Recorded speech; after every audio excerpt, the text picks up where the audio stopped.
Hi, this is János, and this is my little channel where I'm sharing my personal adventures with cameras, camera gear, and also about audio, how the two interact with each other, what kind of lessons I have learned by being what others would consider an expert in the field of audio and a learner in the field of cameras. So don't look at me looking for expert advice on camera gear, on video gear, because I'm just learning, I'm on the road, and yet I have started this channel because I have run into a lot of difficulties on my road, and I was looking for advice, and it was really hard to get that advice, to find such advice that really helped me. And I think there is a great need for practical advice on cameras for aspiring photographers and also aspiring videographers that I have not found, and that's why this little channel. So now this episode is about the most critical bit that you have when you have a camera or a video camera, and that bit is not the camera itself. People think that when you upgrade your camera, that's when you get a better picture, and there is truth in that, but that's not the whole truth. The camera itself is like, if we think about in terms of audio, it's like the recording gear and of the chain. So when we record music, then the camera does the same thing as the recording studio does the recording step. And then in audio, the reproduction step is much more complicated, and when we need so many steps, like you need a digital source, you need a preamplifier, an amplifier, and then your speakers, and then there's the room acoustics, everything playing together is some really complex phenomenon. And in photography and video, the situation appears much simpler. There we have our computer that reproduces the image, and then you have your monitor that really visualizes that input that the computer is translating from bits to colors and shades. And unfortunately, when I've been looking to have a better experience as an amateur photographer, someone who loves to take photos and just get that moment that you live through, and be able to revisit that moment a couple of years later and find joy in it. And when you look at your photos, I want to have that kind of experience, that I find beauty in the photo itself, and my first thought is not, oh, this is a terrible photograph. So that's my overview on my aspirations and my capabilities as a budding photographer. And when you look for advice on the internet, when I have looked, all I found that if you are not happy, then improve your camera. Buy a camera that's 2, 3, 4, 5, 10 times more expensive than your current camera, and then you will be happy. And the problem is that the incremental improvement in picture quality is very little actually when you double your camera gear price. Much more impact will be gained by your shooting style and your capability as a photographer, how you can experience the moment. But all of it, everything is utterly and truly limited by the display you are using to visualize what you have captured. And there is very little to no talk about this absolutely vital subject.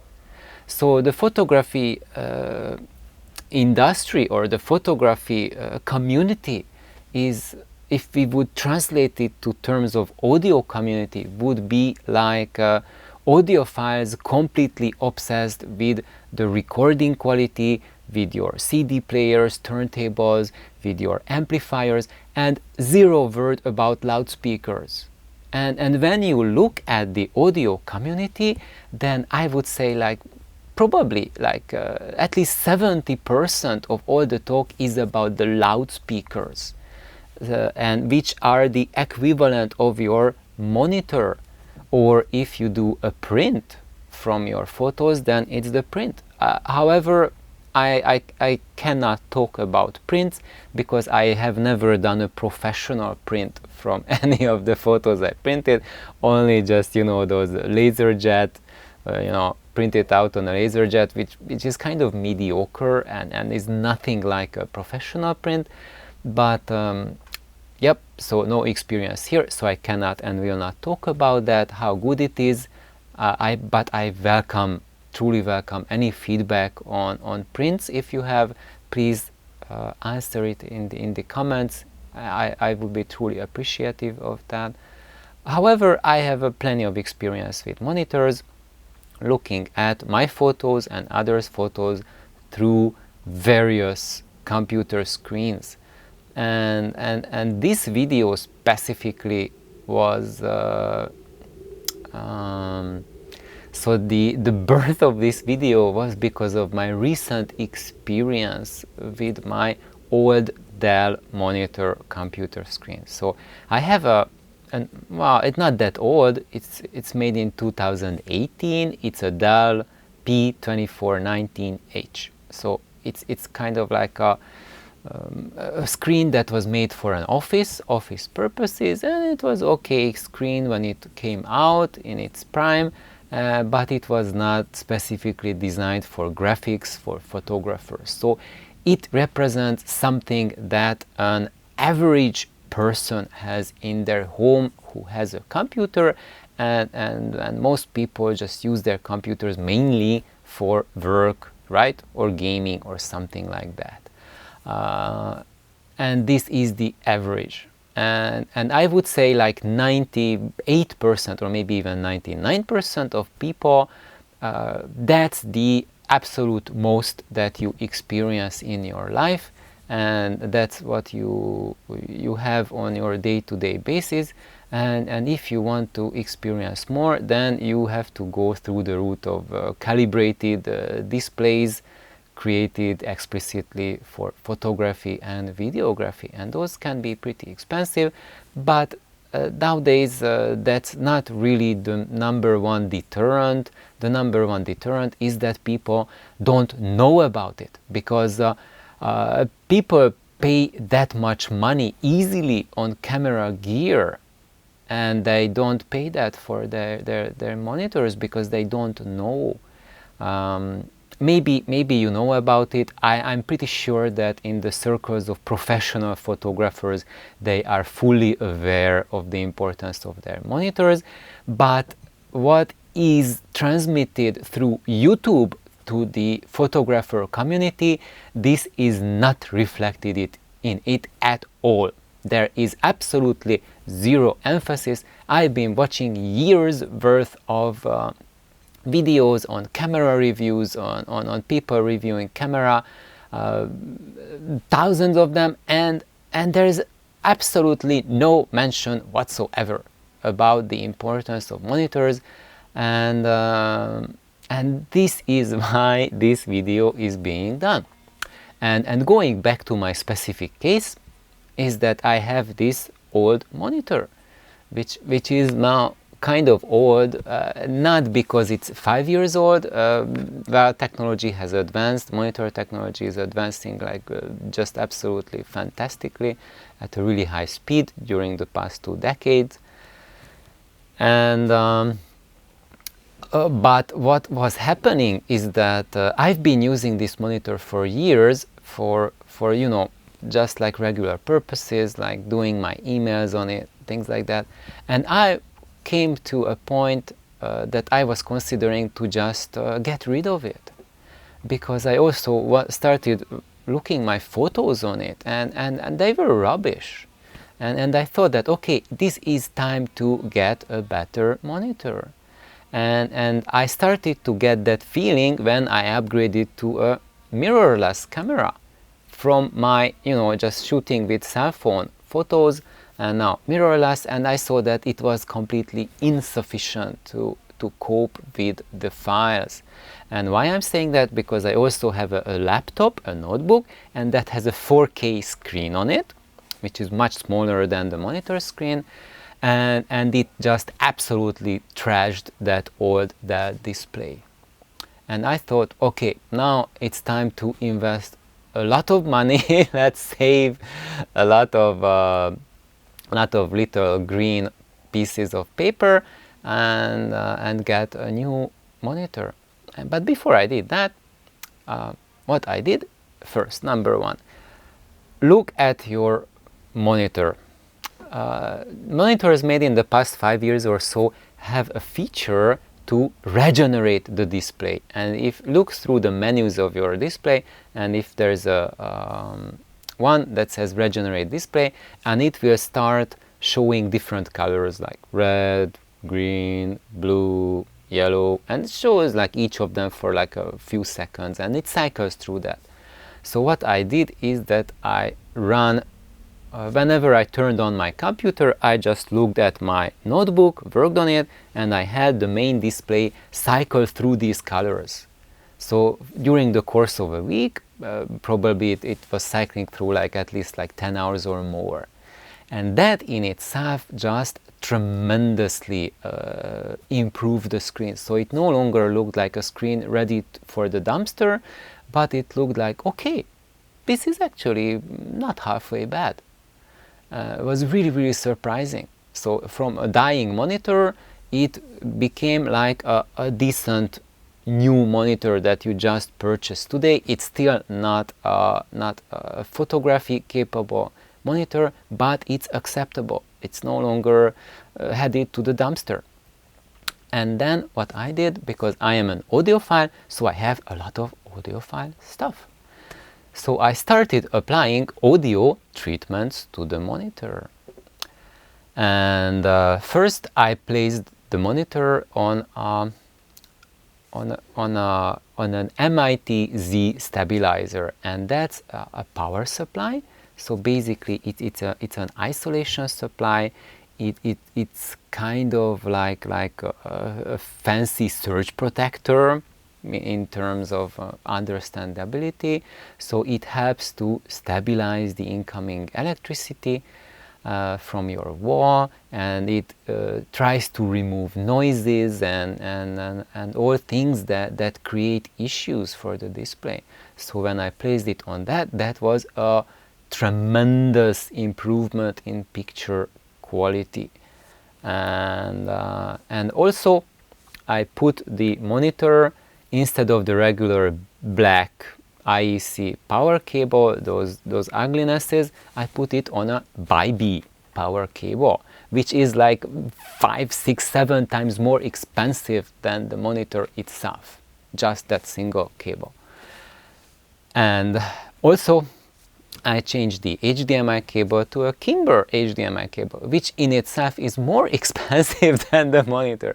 So at this point, it's kind of like, some of you might be thinking, this guy is total nuts, but I just did this as an experiment, that how much do cables make a difference? And I was absolutely stunned, because now with that proper power supplied to the monitor and proper signal supplied from the computer to the screen, which means that there is much less noise injected to what I'm seeing through the monitor. So the monitor can display now the signal and not the noise that was picked up through the HDMI cable, and not the noise that's riding in your line AC. And that was such a shocking, stunning change. Plus also I had to readjust recalibrate the computer screen to the limits of the calibrability of the screen. And now the tables have been reversed, and it is a much more faithful, much better screen than my 4K main computer screen on the laptop. It is just, I can't even describe what sort of difference is between the two. And okay, now I just self-contradict myself there, because now I'm going to describe the difference I'm seeing. And mainly that I'm using, when I take photos, like here, right, sitting here in my chair, and I take my DSLR and take photos of the cats. Took a photo of Machiko and downloaded it into the computer and watched them through my screens. So same lighting, everything is the same. And I'm looking at the computer screen and I'm looking at the cat. So I have like a direct comparison under the closest possible conditions available. And when I look at my 4K laptop screen, there are problems with it. And it kind of reminds me that, okay, this was made by a DSLR, and probably I need to upgrade to a mirrorless camera, because that would look better. And when I take it with a mirrorless camera, it seems like more high-res on the 4K screen, but it's more artificial. And if I try to zoom in it, like view the pixels, like zoom into, then it just starts to fall apart. Like the noise becomes is such that the cat's face dissolves into an array of pictures, and I don't know what I am looking at anymore. I'm just looking at individual pixels that do not make any sense. But when I look at the DSLR photo, then that falling apart doesn't happen, but on my 4K screen I'm still having that impression that I need to upgrade the camera, because this is not as high resolution as the mirrorless. Yet it doesn't fall apart, but I don't see the details. However, when I look at the screen that's been pimped out by these cablings, and there it is just absolutely stunning, because what I see that I took with the DSLR, it looks exactly same as what I'm looking at when I look at the cat. So her face, I can see the dimensionality, the depth, that there is a 3-dimension, and I can see that the rug, the carpet that she is on, I can even feel the texture.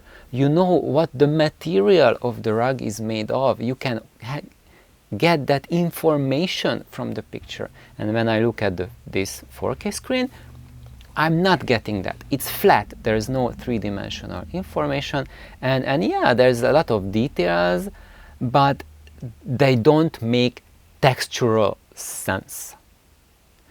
So what is this video really about? This video is really about that there is no such simple answer as getting a 4K screen and it will be automatically better than a 1080p screen.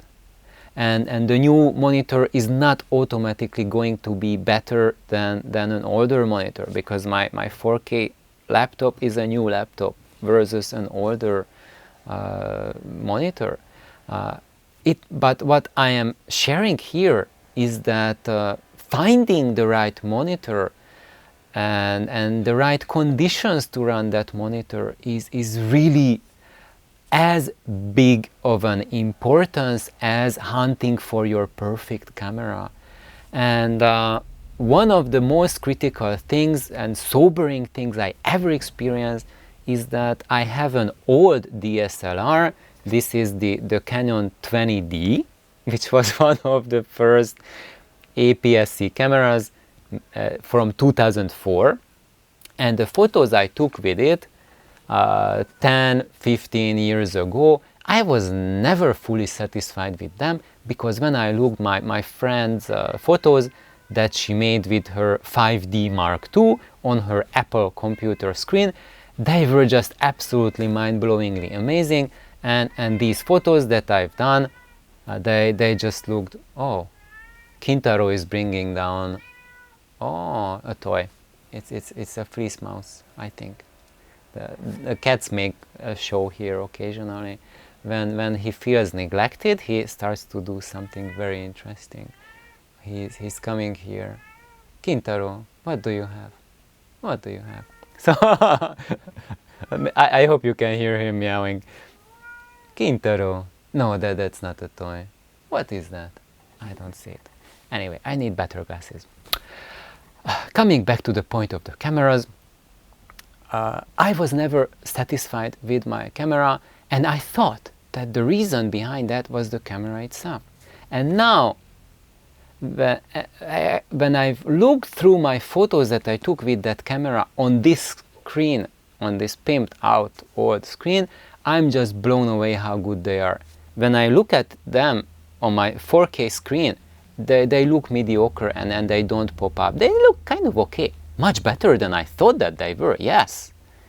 But on my old screen that is really fed by quality keyboards, they just look fantastic. And it made me realize that during the last 15 years, 20 years, if you got any of the serious DSLRs made from 2004 or later, you are fine. You don't need a camera that is later, because the picture quality is going to be such that when you view it on a high quality screen, you will be just blown away completely.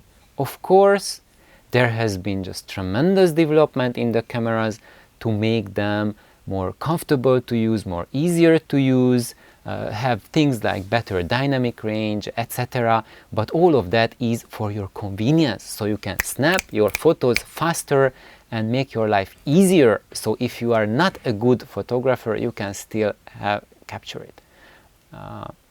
But as far as picture quality goes, as far as creating a truly memorable, truly fantastic photo that touches your soul, anything that's been made in the past 20 years will do it. And the number one thing that you need to pursue, much more than getting a new camera, is optimizing your computer screen. Thank you for tuning in. Thank you for listening to my sharing. Please like my videos, subscribe. You can also get me electronic coffee to help this channel grow and continue. And have an amazing day. Bye bye.